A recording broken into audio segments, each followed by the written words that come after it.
හරි අපි බලමු කොහොමද FTP සර්වර් එකක් Linux operating system එකක් උඩ install කරගන්නේ කියලා.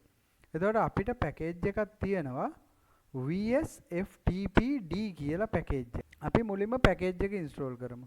sudo apt install VSFTPD.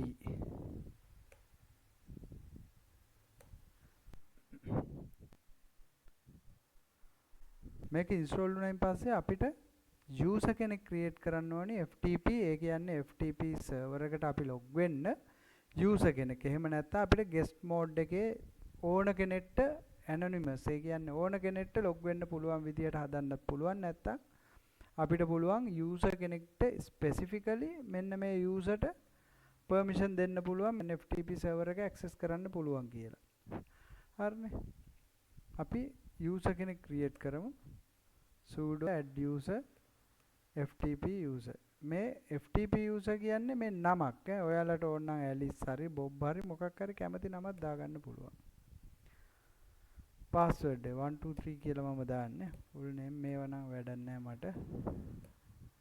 හරි දැන් මේ user create වෙලා ඉවරයි. එතකොට අපිට බලා ගන්න පුළුවන් මේ user ඉන්නවද? මේ user create වෙලා තියෙන්නේ.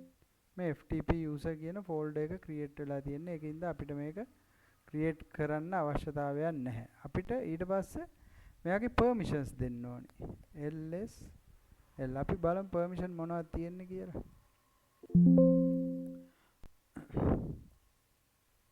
lsl home ftp user. හරිද? මෙයාට permission තියෙනවා ftp user එක group එක ftp user. ඒකින්ද මේකේ අපිට කරන්න changes මුකුත් නැහැ. මොකද මේ changes ඔක්කොම දැන් හැදිලා තියෙන්නේ. අපි permission විතරක් වෙනස් කරමු. chmod 755 home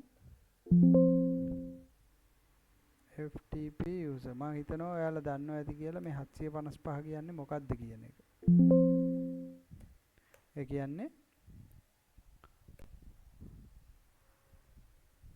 මේක directory එකක් D කියන එකෙන් represent කරනවා directory එකක් කියලා. ඊට පස්සේ මෙතන තියෙනවා user permission, ඊට පස්සේ group එක, ඊට පස්සේ others. හරිද? ඔය permission එක අපි දීලා තියෙන්නේ.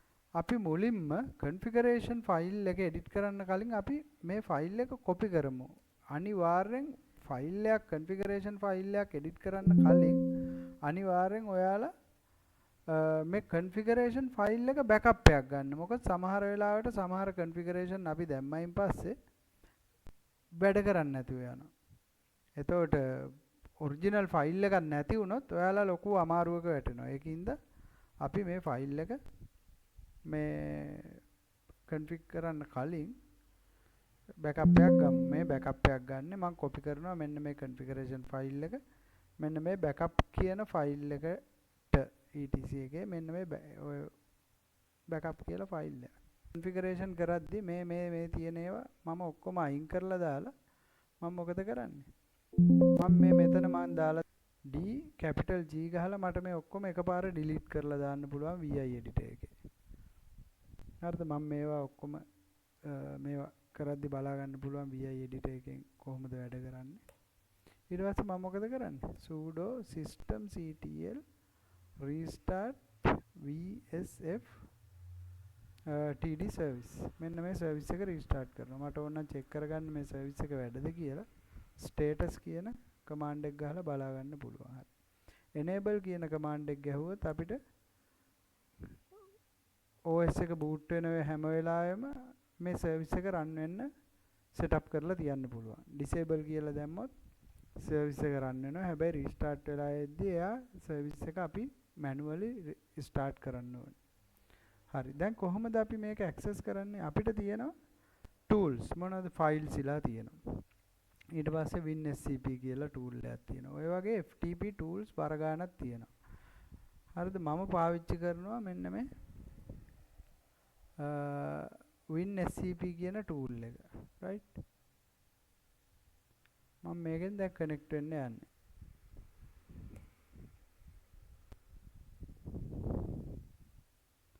okay. මගේ server එකේ IP එක මොකද්ද? 8යි 192 8යි 190 මම මේ 8යි 190 කියන එක ලොග් වෙන්න යන්නේ FTP 8යි 190 user name එක FTP user password එක 123 එතකොට මට මෙතන create කරන්න පුළුවන් directory එකක් නේද මේ ඕන දෙයක් මට create කරන්න පුළුවන්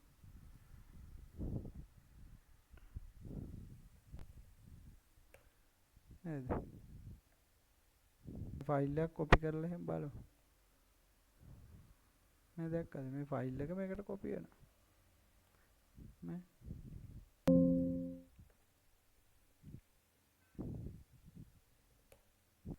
cd home ftp user test ls මේ දැක්කද මේ මගේ ෆයිල්ස් දෙක තියෙනවා මම ඕන්න මෙතන ෆයිල් එකක් හදන්න test file.txt ඔන්න බලන්න මේ දැක්කද මේ මං හද ෆයිල් එක ඕන්න මම පොඩි කන්ටෙන්ට් එකක් ඇඩ් කරන්නම්කෝ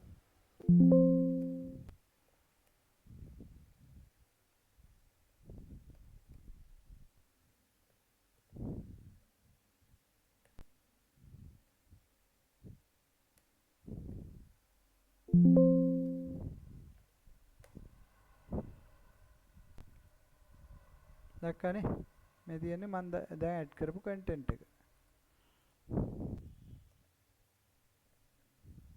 දැක්කද මේ